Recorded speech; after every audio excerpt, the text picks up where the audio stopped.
présenter mes dernières lectures. J'ai lu quasiment que du livre de poche, donc ça c'est chouette, c'est quelque chose que je voulais faire pour cet été, c'était lire pas mal de poche, en plus c'est un format que j'adore. Donc c'est chouette, j'ai pas mal de lectures à vous présenter, des lectures que j'ai plus ou moins aimées et j'ai également une lecture audio à vous présenter, donc je ferai ça tout à l'heure. Je vais commencer avec le livre que j'ai le plus aimé, on va dire, dans cette sélection de mes derniers livres lus. C'est Du bruit dans la nuit de Linwood Barclay qui est sorti chez J'ai lu. Je crois que c'est le premier titre de l'auteur que je lis. Et franchement, je me suis lancée dedans, je me suis dit bon, j'avais envie de thriller. En ce moment, en été, je sais pas, j'ai envie de thriller. Et du coup, je me suis dit que j'allais me lancer dedans sans forcément beaucoup d'attente parce que je me souvenais vraiment plus en avoir entendu parler, même à sa sortie grand format. Et j'ai commencé à le lire et je me suis vite aperçue que c'était un thriller psychologique et moi j'adore ça. Et franchement, ça a été une très très chouette découverte parce que au tout début du roman, on a un chapitre qui se passe 5 à 6 mois avant, je crois, où on va suivre un homme d'âge mûr, je sais plus trop quel âge il a, qui va suivre son collègue parce que son collègue est dans sa voiture et sa voiture a un problème de phare. Et du coup il se gare sur le côté et il se dit bah peut-être que mon collègue en fait il a besoin d'aide avec sa voiture, je vais aller le rejoindre et je vais essayer de l'aider en fait tout simplement. Donc il fait son bon samaritain, il va se garer près de son collègue et il va lui demander s'il a besoin d'aide. Sauf qu'il s'aperçoit que dans la voiture de son collègue il y a 2 cadavres de femmes. Et forcément, il va se faire agresser par ce même collègue et on va le retrouver 5 à 6 mois plus tard où il a survécu. On nous explique un petit peu ce qui s'est passé pendant cette scène-là et en fait, il va essayer de se reconstruire avec sa femme. C'est un petit peu compliqué pour lui parce que du coup, il fait pas mal de cauchemars, il est suivi par une psy également, forcément il a manqué d'être tué, il a vu 2 cadavres de ses yeux, c'est quand même un certain choc, un sacré choc pour essayer de remonter la pente. On va suivre un petit peu sa vie après son agression, donc 5 à 6 mois plus tard. Sa femme ou alors même ses amis vont lui dire qu'ils lui ont parlé de certaines choses et lui a complètement oublié, donc il sait pas s'il a des problèmes de mémoire ou pas, sachant qu'il a eu un coup au niveau de la tête, donc peut-être que c'est également dû à ce coup-là, ou du coup il a des problèmes de mémoire maintenant, et il va également commencer à entendre des bruits bizarres parce que sa femme va lui acheter une ancienne machine à écrire parce qu'il veut pour essayer de se sortir de sa situation, essayer de guérir. Il en a parlé un petit peu à sa psy, mais il voudrait noter un petit peu des choses sur son collègue, essayer d'apprendre à le connaître, d'apprendre et d'essayer de savoir pourquoi son collègue a fait ça, parce que c'est quelqu'un qu'il connaissait quand même depuis pas mal de temps. Et donc pour ça, il voudrait écrire sur lui, pas forcément faire un roman et publier, mais juste écrire des choses sur lui pour s'aider à remonter la pente. Donc sa femme va lui acheter une machine à écrire pour qu'il puisse écrire en fait tout simplement toutes les informations qu'il va avoir sur cet homme-là. Et pendant la nuit, il va commencer à entendre cette machine à écrire frapper. Donc il va commencer à entendre plein de bruits bizarres. Des petites choses également bizarres vont arriver. Il va également y avoir des mots qui vont être inscrits sur des feuilles. Donc il va se demander est-ce que c'est quelqu'un qui rentre chez moi? Est-ce que c'est moi qui fais ça dans mon sommeil? Je me rends pas compte. Enfin voilà, on a plein de petites choses comme ça qui commencent à arriver au fur et à mesure. Et forcément on va suivre un petit peu ses pensées et ce qu'il croit être vrai ou non. Et franchement j'ai vraiment bien aimé. On a une fin qui m'a plutôt satisfaite au niveau de la fin. Je peux pas forcément trop rentrer dans les détails, mais j'ai vraiment bien aimé. J'ai été très surprise par rapport à la fin. Je m'attendais pas du tout à ça et franchement c'était bien chouette. Au niveau du style d'écriture c'est agréable aussi, ça se lit bien, même si c'est quand même un thriller qui est long parce qu'il fait quand même 440 pages. Pour un thriller psychologique, c'est quand même pas rapide. On n'est pas dans le page turner qui va vraiment vous tenir en haleine tout le temps, mais c'est quand même bien amené. Il y a plein de choses qui sont amenées au niveau de la psychologie de notre personnage et qui avancent très bien dans le roman. Donc franchement, moi j'ai passé un super moment avec ce titre-là et du coup j'essaierai de voir ce qu'a pu faire d'autres l'auteur. C'est un auteur hyper prolifique, je crois. C'est un auteur très connu en thriller, mais moi c'était mon premier de lui. Donc voilà, si jamais vous avez un titre préféré parmi les titres de Linwood Barclay, n'hésitez pas à me dire ça dans les commentaires parce que je suis un peu curieuse de voir ce qu'il a pu faire d'autre. Ensuite j'ai lu un titre que j'ai acheté le mois dernier, c'est le Cercle littéraire des amateurs d'épluchures de patates de Marie-Anne Schaeffer et Annie Barraud qui est sorti chez 10-18. On m'a dit que ça se lisait très bien parce qu'en fait c'est un format épistolaire et franchement je pense que depuis le lycée, j'ai vraiment rien lu de ce format-là. Donc j'étais assez curieuse de voir comment ça pouvait être mis en avant vraiment comme ça pendant tout le roman. Sachant que le roman est quand même assez gros, il fait 400 pages. Et j'ai été agréablement surprise parce que j'ai vraiment bien aimé le roman aussi. On est dans les années 46 et en fait on va suivre Juliette Ashton qui est écrivaine, mais elle est un petit peu en manque d'inspiration pour la suite en fait de ses écrits. Et au fur et à mesure, en fait, elle va parvenir à discuter avec une membre d'un groupe qui est du coup le cercle littéraire des amateurs d'épluchures de patates, qui est du coup une sorte de cercle littéraire qui s'est créé pendant la guerre pour justement juste garder des liens sociaux, pour se regrouper autour de quelque chose de positif parmi cette période un peu sombre. Donc on va suivre Juliette qui va du coup envoyer des lettres à ce cercle là, et chaque membre du cercle va lui envoyer une lettre pour lui expliquer un petit peu qui il est et comment il s'est retrouvé à faire partie de ce cercle là pendant cette période. Donc on va avoir plein de petites histoires qui vont nous être présentées avec tous les personnages en fait qui font partie du cercle. Alors je sais pas s'il y a tous les personnages, je crois pas, mais du coup on a pas mal d'histoires différentes qui vont nous être présentées, et on va suivre tout au long de l'histoire également la vie de Juliette et un petit peu ses péripéties, et même également dans sa vie personnelle, dans sa vie amoureuse, la façon dont elle cherche un petit peu à s'émanciper aussi, suivre un petit peu qui elle est. Et j'ai beaucoup aimé son personnage d'ailleurs. Voilà, je vous en dis pas plus parce que vraiment on va suivre pas mal d'échanges de lettres et on apprend à connaître les personnages au fur et à mesure. Et franchement c'était très chouette parce que ça... c'est en même temps assez léger et en même temps il y a certaines parties qui sont... certaines lettres qui sont assez compliquées à lire aussi, parce qu'il y a vraiment des personnages qui ont vécu des choses horribles et qui ont été témoins de choses également pas faciles à lire. Donc c'était très chouette, franchement ça se lisait très très bien. C'est clair que le format épistolaire comme ça c'est extrêmement rapide à lire, et je suis très contente d'avoir découvert ce titre dont j'avais entendu parler depuis des années et des années. Donc je suis contente que je ne l'ai pas laissé traîner très longtemps dans ma pile à lire. Donc si jamais vous l'avez dans votre palle, n'hésitez pas à le sortir parce que vraiment ça se lit très très très vite. Bon, ensuite je vais vous parler d'un autre thriller qui malheureusement a été une déception. Je vous avais dit que je voulais continuer les Charcot. J'avais lu Le Syndrome E qui avait déjà été une lecture mitigée, et du coup j'ai poursuivi avec Gattaca, donc de Franck Tillier, qui est techniquement la suite vraiment du Syndrome E. Et ben ça a été le même ressenti clairement. Je pense vraiment que ce style là de thriller avec vraiment une grosse portée scientifique, c'est pas trop mon truc. Franchement j'ai trouvé que c'était très long. On revient un petit peu sur le même schéma, oui et non, du syndrome E, mais on a quand même le côté scientifique qui est très important dans l'histoire. Là on va suivre Charcot qui va découvrir le cadavre d'une jeune scientifique qui s'est fait tuer par un singe, et en fait on va avoir plein de choses qui vont s'enchaîner au fur et à mesure. Et on va également retrouver Annabelle et on va suivre un petit peu la situation après les événements qui se sont passés dans le syndrome E. Je peux rien dire parce que clairement ça spoil la fin, mais du coup on va suivre un petit peu leur relation. Voilà, on va suivre cette histoire. Je peux pas forcément dire grand chose sur l'enquête en général parce que je trouve que pareil comme pour le syndrome E, ça part d'un petit truc et en fait ça évolue énormément, ce qui est plutôt chouette en soi parce que vraiment on découvre en même temps que les deux enquêteurs, on découvre plein de choses en fait.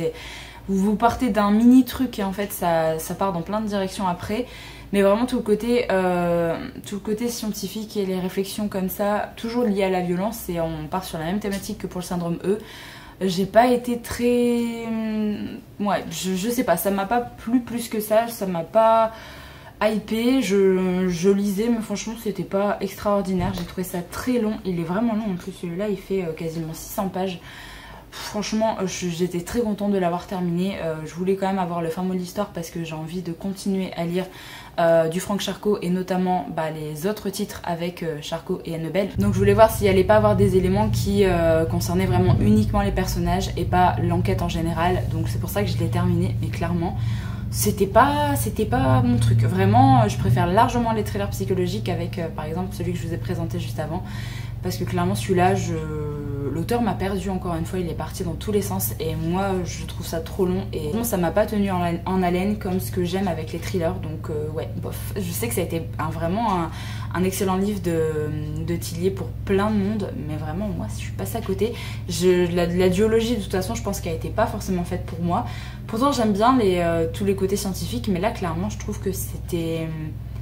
Je sais pas, soit ça a pas été assez bien amené pour moi, j'ai vraiment pas été sensible en fait à cette enquête là, donc voilà, je lirai les autres titres de cette saga parce que j'ai envie de continuer de toute façon, et même d'autres titres de Franck Tillier parce que bah sa plume en soi me plaît, j'aime bien la façon dont il raconte ses enquêtes, donc je continuerai à découvrir l'auteur.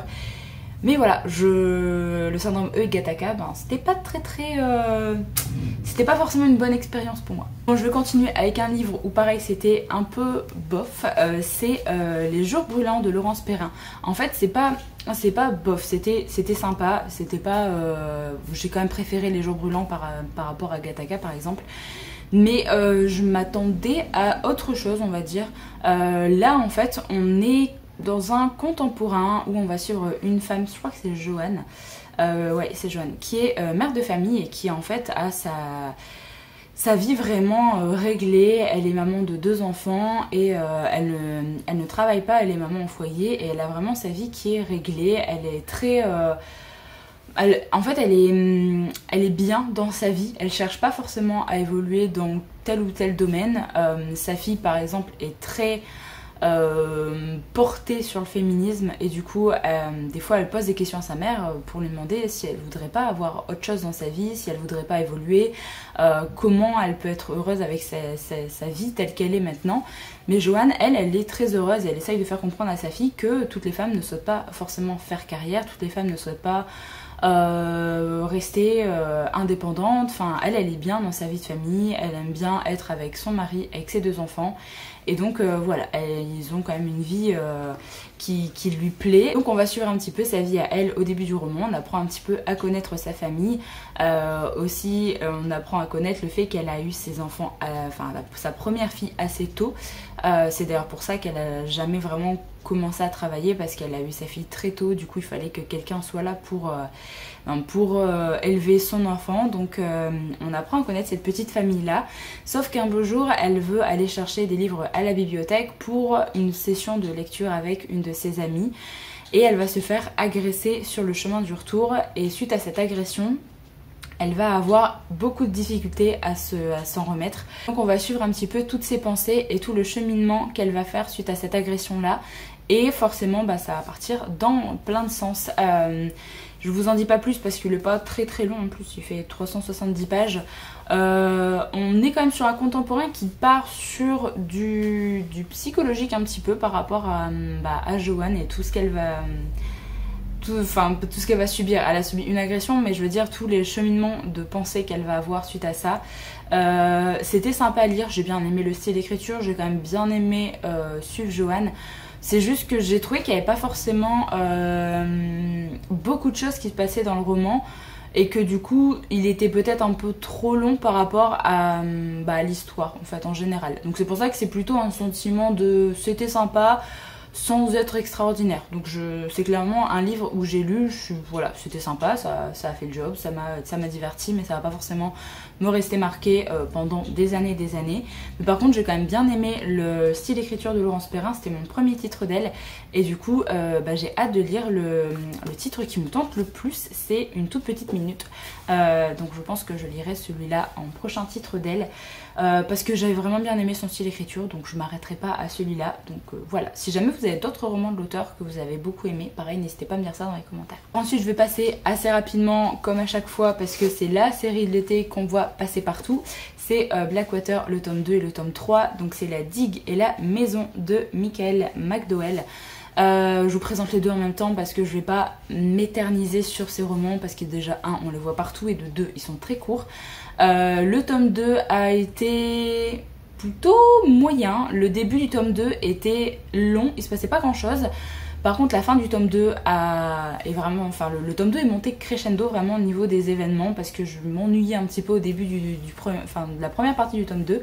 Mais clairement la fin était très intéressante et par contre j'ai adoré le tome 3. Le tome 3 était bourré d'action, il se lisait extrêmement vite tellement on avait envie de savoir ce qui va se passer. On avance extrêmement vite également dans le temps, les personnages vieillissent vite du coup. On a des bébés qui sont nés qui ont déjà je sais pas quel âge, donc au niveau de temporalité c'est quand même très rapide. Pour un roman qui fait 250 pages, des fois il se passe pas mal d'années. Et en même temps, je trouve qu'on n'est pas perdu en fait. L'auteur arrive à amener son histoire et d'un paragraphe à un autre, on passe 2-3 ans et on est à votre bord. Bon, d'accord, si tu veux, hein, ça me dérange pas trop. Mais franchement, je trouve que l'évolution des personnages est très chouette. Et l'auteur m'a vraiment surprise dans le tome 3 par rapport à un personnage. Je m'attendais pas du tout à ce que ce personnage évolue comme ça, sans spoiler. C'est quand même assez intriguant. J'ai hâte de savoir où l'auteur veut en venir en fait au niveau de son histoire.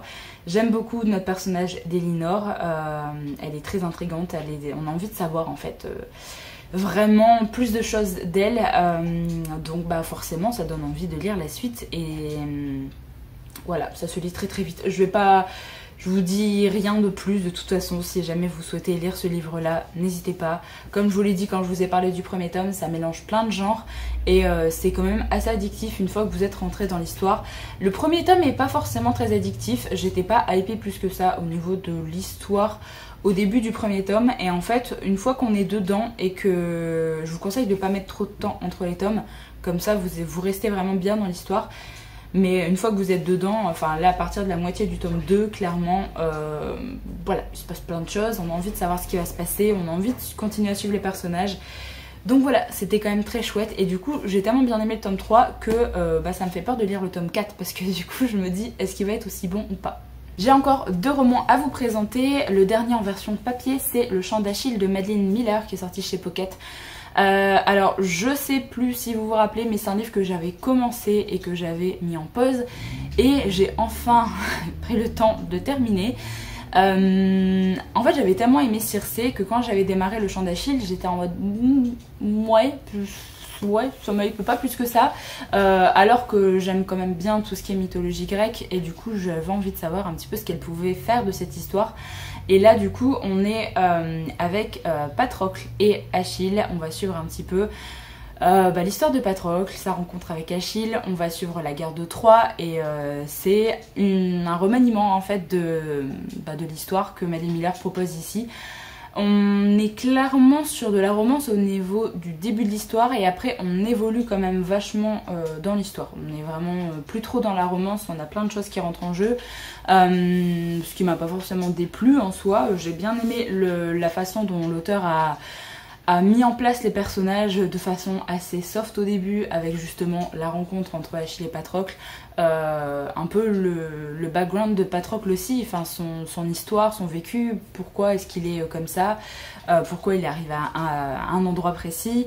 J'ai bien aimé un petit peu la façon dont elle abordait les personnages, mais après j'ai bien aimé que ça bougeait plus après, mais en même temps j'ai pas trouvé l'histoire extraordinaire. J'ai pas réussi à être à fond dans l'histoire, à m'attacher plus que ça au personnage.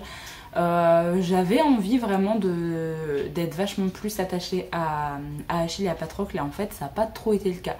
Donc au fur et à mesure de l'histoire j'étais en mode oui c'est sympa, voilà, sans plus. Clairement j'ai tellement préféré Circé à celui-là, voilà.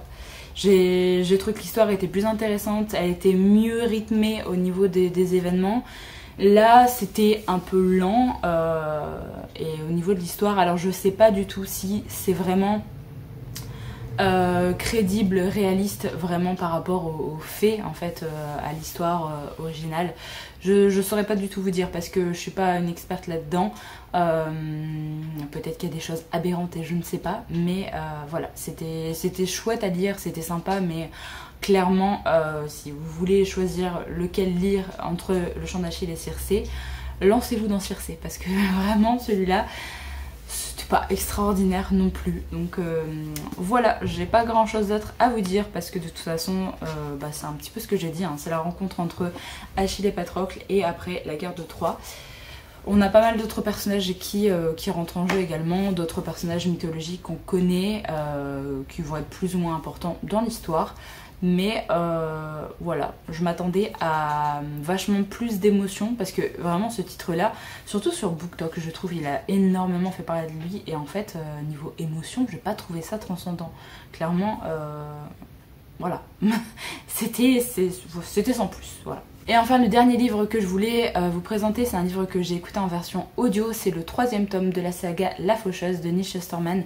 Je voulais avancer dans mes sagas et je me suis dit, mais il y a le tome 3 de La Faucheuse que j'ai toujours pas lu. Il me reste qu'un seul tome pour finir cette trilogie.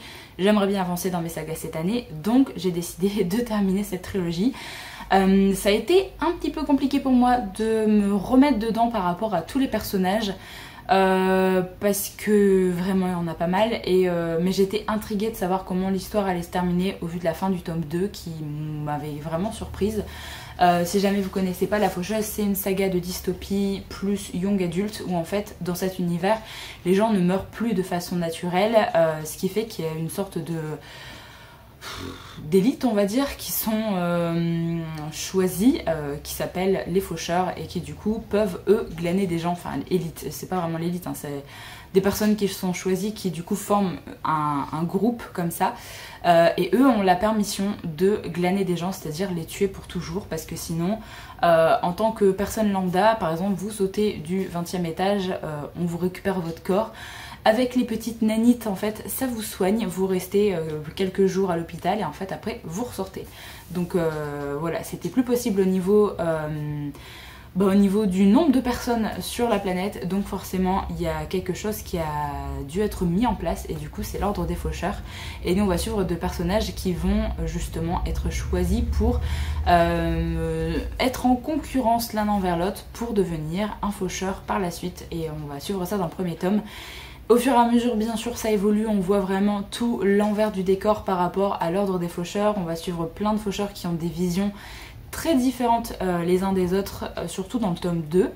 Et on a un tome 2 qui finit quand même avec un petit cliffhanger, je trouve, avec une situation où on se dit mais what? Pourquoi ça termine comme ça? Et dans le tome 3, j'ai trouvé qu'il était trop long, déjà. Il traîne en longueur. J'avais du mal à resituer un peu les personnages, de me dire ils sont où, parce que les personnages qu'on suivait dans les tomes précédents sont pas du tout ensemble dans le tome 3. Donc c'est un petit peu compliqué de se remettre déjà tous les personnages en tête et après de se dire oh là là, lui il est là, lui il est là. Donc c'était un petit peu compliqué par rapport à ça. Après j'ai bien aimé l'explication en fait vraiment de la mise en place de ce monde là. On a une explication à la fin du tome 3 qui était correcte, franchement j'ai plutôt bien aimé. J'ai bien aimé la fin aussi mais vraiment il était quand même très très long et très... c'était lourd en fait à se remettre dedans. Il y a eu certains passages que j'ai beaucoup aimé, certains passages avec notamment un faucheur qui est complètement allumé du ciboulot, qui du coup était assez chouette à suivre et pas mal de réflexions aussi au fur et à mesure sur l'intégrité, sur comment est-ce qu'on peut faire en sorte que le glanage soit juste ou pas, parce que au tout début quand vous devenez faucheur, vous devez un petit peu faire un serment pour justement ne pas viser par exemple telle ou telle ethnie, telle ou telle tranche d'âge, enfin voilà, vous avez plein de choses que vous devez respecter, vous avez un quota à respecter. Voilà, du coup forcément il y a pas mal de réflexions suite à ça et forcément il y a des faucheurs qui en ont rien à foutre et qui du coup voudraient faire comme ils le veulent. Donc voilà, on a également un système qui unit un petit peu toutes les personnes qui est le Thunderhead qui du coup est un petit peu la base de données de tout le monde et tout le monde peut parler en fait avec cette base là et il s'est passé des choses dans le tome 2 qui font que ça se passe pas forcément, plus forcément très bien et franchement j'ai trouvé que l'histoire en soi était vraiment très chouette à suivre. C'est comme une bonne saga de dystopie, c'est juste que le tome 3 vraiment était très long. Déjà dans le tome 2 il y a certains passages qui étaient longs mais globalement j'ai quand même bien aimé toutes les réflexions qui sont liées justement à la mort, au fait justement d'avoir le monde qui arrête pas de s'étendre et le nombre de personnes qui arrêtent pas justement de grandir. Donc voilà, c'était plutôt chouette à découvrir. Ça faisait très longtemps que j'avais pas relu de la dystopie et j'aimerais bien en relire d'ailleurs.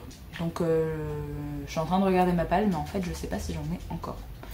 Bref, si jamais vous avez eu une saga de dystopie, que ce soit young adulte ou même adulte, je sais même pas vraiment, je crois pas que j'en ai en adulte non plus.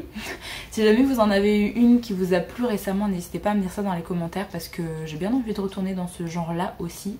Donc voilà, un petit peu pour toutes les lectures que j'ai faites récemment. J'essaye de pas trop en dire à chaque fois sur certains titres, notamment quand l'histoire évolue vraiment à partir du milieu du roman par exemple. J'essaye de pas vous donner trop d'indices parce que je trouve qu'il y a certaines parties du roman qui sont cool à découvrir, donc j'espère que ça vous va aussi pour ces updates lecture. Je vais encore essayer de dégommer du poche. Là je suis en train de lire un format semi-poche parce que j'avais très envie de retourner dans ce genre là aussi, un genre que j'avais pas lu depuis un petit moment. Et je vais essayer de dégommer encore d'autres poches par la suite parce que mine de rien ça prend quand même de la place et c'est des livres qu'on met pas forcément, je trouve, plus que ça en avant sur Booktube, alors que format poche c'est la vie. Donc voilà, n'hésitez pas du coup à me donner vos petites recommandations sur les auteurs ou les genres que je vous ai demandé dans la vidéo. J'espère en tout cas que la vidéo vous a plu. Moi je vous retrouve très bientôt pour une prochaine, donc en attendant prenez soin de vous.